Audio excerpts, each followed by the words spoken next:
Welcome back to another episode of the BJack 70 Show. I'm your host, Brandon Jackson, and it is time for our weekly episode of Brandon's Bets, where I'm here. I'm here to give you four of the best bets of the week because if like I told you last time I came on the channel, I told you, follow the Twitter, the Instagram, the TikTok, YouTube. If you subscribed, if you follow, if you do all that, you should already know that I already took Rams plus 1.5 against the Seahawks on Thursday night. Now, as of recording, the game hasn't started yet. I'm recording this early, so I don't know what happened. Go Rams, go Puka Nacua. Hopefully Sam Darnold goes pumpkin mode. Don't know what's happened, but I feel good about it. Rams plus 1.5. When you're watching this, you'll know what happened already. I don't right now. I'll get to see in a few hours. So that's that. But let's get right into the four NFL bets that I'm bringing this weekend. Before we get to it, real quick, if you need the information, you might want to subscribe to the channel, like the video at least so it stays on your algorithm. But I really would appreciate you if you subscribe to the channel. Follow on Twitter, Instagram, TikTok. It's all at BJack70. It's the BJack70 Show. And before I forget, we are back on Spotify. On Spotify only. Spotify only. I'm not going to say Spotify exclusive because that implies. So we're just on Spotify because it's free. The link is in the description box below. Back on Spotify. Subscribe on YouTube. We're everywhere. It's a movement. So go ahead. I appreciate you being here. Appreciate you watching. Go ahead and support the channel. That is the way you can support the channel. But enough talk. Let's get into these bets. I'm 44-31 against the spread so far through 15 weeks, and I'm cooking up a 5-0 week. At least a 4-1 week. I don't know what happened on Thursday. Hopefully, we're cooking up a very profitable week already. Hopefully we started off correct, started off the right way, but we are going to go ahead and take it to Saturday night. And we have the Green Bay Packers going to Chicago playing the Bears, and the Packers are favored minus 1.5. This specific spot comes down to me trusting Jordan Love in this instance, in this spot, more than I trust Caleb Williams. And that's not to say I don't like Caleb Williams. I don't trust Caleb Williams, but Jordan Love has shown that he can produce in the biggest moments, and this right here is a pretty big moment. These division games that we're getting this late in the year, they all have crazy meaning. They're all so high leverage. They mean so much. This one means a lot. Like the winner of this game could win the division. The loser could, if the Legos fall the right way, or the Jenga tower falls the right way, the loser could end up not in the playoffs. Because the Lions are right on their heels. The NFC West is going crazy. The Seahawks, Rams, Niners, it's all going crazy in the NFC. So this is huge for positioning. I don't think either of these teams could end up the 1 seed. I mean, I guess they technically could, but I don't foresee that happening. But this is huge in order for them to win that division, get a 2 or a 3 seed, and make sure their playoff spot is solidified. And I like Jordan in this spot just a little bit more. On the Bears side, I know now no Rome Odunze, no Luther Burden. It's gonna be tough. It's gonna be tough. As of right now, we don't know. I mean, we think Josh Jacobs is going to play for Green Bay. We don't know for sure, but we're expecting him to be able to go ahead and play. I don't know. The Packers just lost their best player on their team. Micah Parsons is gone for the year. Um, I think they rally. I think they use this moment to rally the troops. They know that they still have everything in front of them to play for. It's not like Kansas City, their season is over. Who knows what they're going to look like with no Patrick Mahomes? This Packers team still has everything in front of them. Their goals, every goal that they set out to get at the beginning of the year is still there. They still, with some help, probably get, be in contention for that number one seed. They can still win the division. They can still make the playoffs. They can still make a run into the playoffs if Jordan Love is playing at his highest capacity. Because, like I said it on Tuesday. This Packers team, their A game can beat anybody, but it's just a matter of if they bring their A game, and we'll see if they bring their A game on Saturday. But truth be told, I don't know if they need their A game to beat the Chicago Bears. They'll probably win with their B+B game, depending on what happens on the other side. But I think it'll be fun. I think it'll be an entertaining game. I'll be watching this one closely, but I think the Packers will be on the right side, and I got them -1.5. All right, taking it to Sunday, that 1:00 window. Got the Cincinnati Bengals -4.5 at the Miami Dolphins. Now, I was talking about teams that don't have anything to play for. Both of these teams don't have anything to play for in the standings. They're both eliminated from the playoffs. But the Miami Dolphins, they benched Tua, and they got Quinn Ewers starting at quarterback. Bengals, on the other hand, also have been eliminated, not playing for anything. But I think they're playing for pride. I think Joe Burrow is going to show up on Sunday and be playing for pride, respect, just not even of anybody in the media, any of the fans. I think he's going to be playing for pride in himself. He at the press conference last week after they lost against the Ravens, he was very down on himself. He took accountability for the way that he played. The way that he played was unacceptable of a quarterback of his caliber, and he acknowledged that and he realizes that. And I think he's going to do everything in his power to come out on Sunday and show that he's still the guy that people think he is. This Dolphins team, I watched them on Monday night. It was cold. Every single time they play in cold weather, they get folded. They get beat. And it looks the same way every single time. And, I don't know, is that a Mike McDaniel thing? Is that just the natural way of things when you play for the Dolphins and you live in Miami?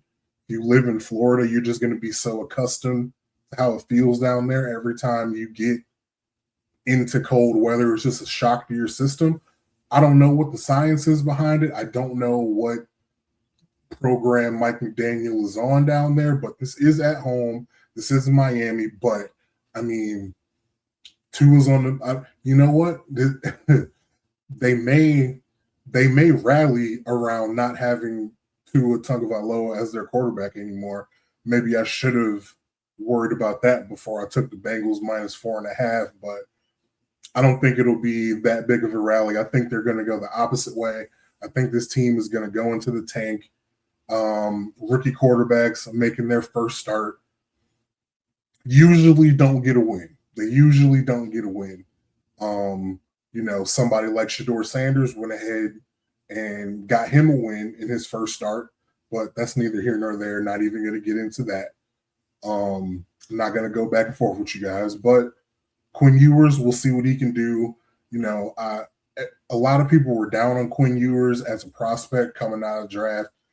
I liked him in college. Like, I never really participated in the Quinn Ewers hate. I thought he was a fine starting quarterback in college. But nothing really gave me a lot of confidence that he would be a great one or a good one in the NFL. But we do get to see We know what Cincinnati's defense is. The defense is not good. So if you were going to pick a defense to have to go against in your first start, Cincinnati would probably be in the top three. Realistically, I know the Raiders are one, Cincinnati's one. So good for Quinn that he gets to start his first start. Or is it his first start? I don't even know. But he gets to start against the Bengals. But I think just on the other side, this really doesn't even have anything to do with the Dolphins. I just think Joe Burrow is going to try to come out, step on necks, and again, prove that he's the guy that people think he is and who he thinks he is. Everybody always says, like, why do football players play when they're eliminated? They got nothing to play for, risk injury. It's because of their pride. Football players have pride. They want to go out. They want to perform. They want to play football. Football players play football. I know that might be a novel concept to some, but I think that'll be on display this weekend in Miami. So I got the Bengals -4.5. We're back. We got the Tampa Bay Buccaneers -3 at the Carolina Panthers. I think the pity party for Tampa Bay is over.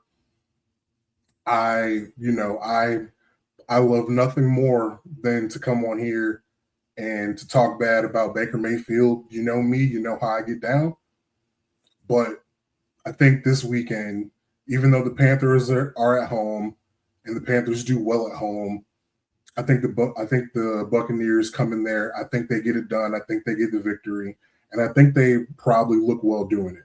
They haven't looked good for at least a month, 6 weeks, maybe 2 months now. A lot of that has been Baker. He's injured.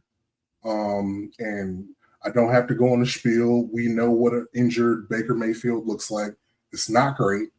Nobody likes to see it, but I think even in spite of his injury, I think he'll be able to go out.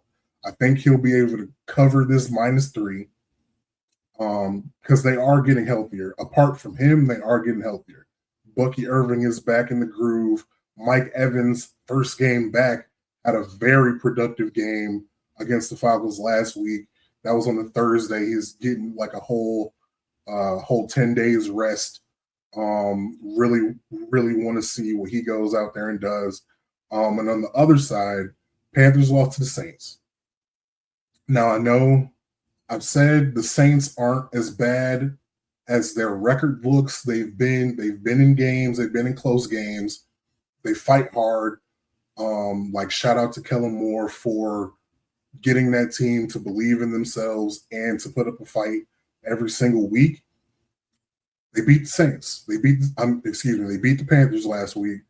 I don't know. I really don't know what the makeup of this Carolina Panthers team is. Are they going to respond? Are they going to fold? Are they going to feel sorry for themselves if they let one slip away?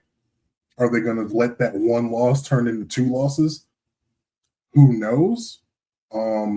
And it probably won't even be like that. I think they'll just get beat because I think this Buccaneers team is just a better team than them. So they could fight back, they can respond, they could do what they want to.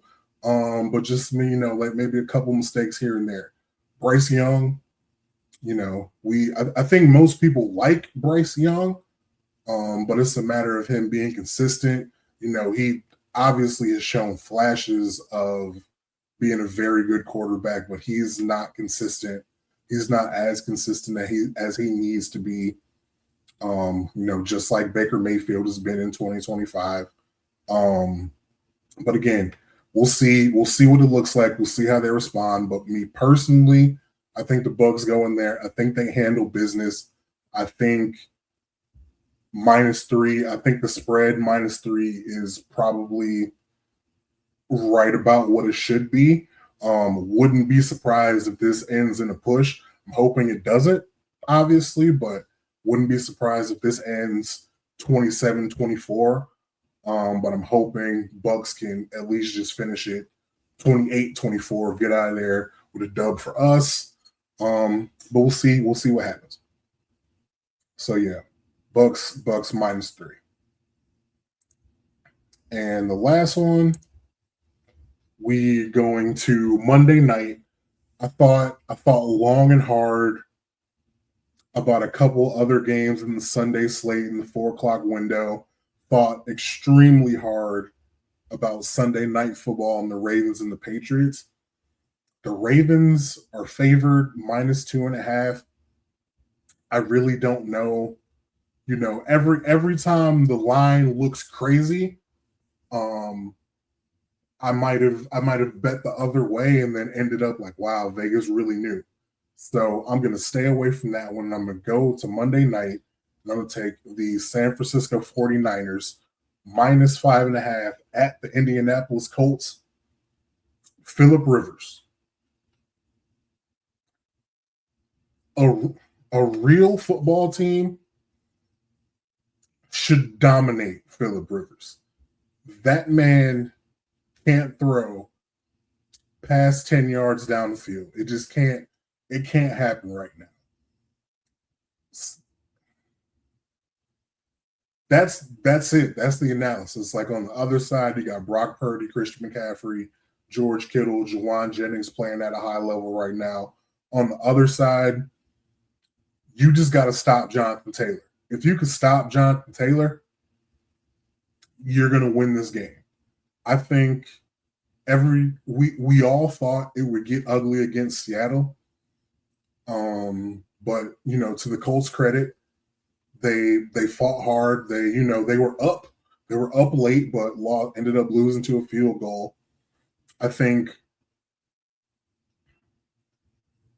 a team that's not led by Sam Darnold, not led by, respectfully, a young head coach. They did, Seattle did what they needed to do. They got the win. And you get the win by any means necessary, but you should not be that close in a game with a 44-year-old Philip Rivers that looked like he looked on Sunday. And everybody seems to think that this is a heartwarming story. It's a story about perseverance, and Philip Rivers did the press conference and said, yeah, like I showed like all my kids and people and the kids I coach, like, don't give up. Don't worry about what it looks like. Don't do it. Like, everybody wants to turn this into a heartwarming story. This is horrifying. That man is out there putting everything he has into 10-yard passes. And, I hope and pray that it doesn't end up ugly. But I feel like this Monday on the scoreboard is going to end up Monday. San Francisco 49ers -5.5. I'm going to take it all day. I feel like this is a winner all game. They get up early. Don't look back. Man, if the Niners get up early and you're forced to have Philip Rivers trying to make a comeback, it's going to be tough. It's going to be tough. He can't move. Can barely defend himself out there.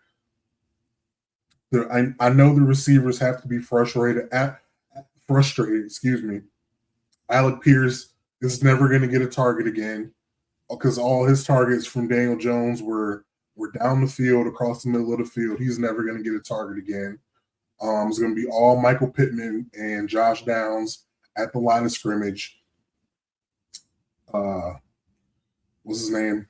Jonathan Taylor in the backfield, screen passes, swing routes, Texas routes, all those. It is what it is. San Francisco, you got a game. You got one game of film. That should be all that you need. Kyle Shanahan, Robert Saleh. Robert Saleh, I mentioned you as a head coach and candidate. I believe in you. I think you would be a very good head coach in an organization that isn't the Jets. So I'm going to put my belief in Robert Saleh to whoop Philip Rivers' ass on Monday night. So that's all I got to say. But just to go ahead and review what we have. Had the Green Bay Packers minus 1.5 at the Chicago Bears, Cincinnati Bengals minus 4.5 at the Miami Dolphins, Tampa Bay Buccaneers minus 3 at the Carolina Panthers, and San Francisco 49ers minus 5.5 at the Indianapolis Colts. Yeah, a lot of road teams, a lot of all road favorites, except for Thursday night, which you've already seen. I haven't seen. Like I said, appreciate you guys watching. If you want to, just in case, well, not this upcoming week because Brandon's bets will be out earlier, but we'll talk about that. We'll talk about that next week when we need to. But again, thank you for watching. Appreciate you being here. Once again, just hit the like button. Go ahead and subscribe to the channel. It's the BJack70 Show. I'm your host, Brandon Jackson. Hey, man, I'm better than your favorite better. Tell a friend to tell a friend, and let's keep the party going. So, good luck this weekend, and yeah, I'll see you on the next one.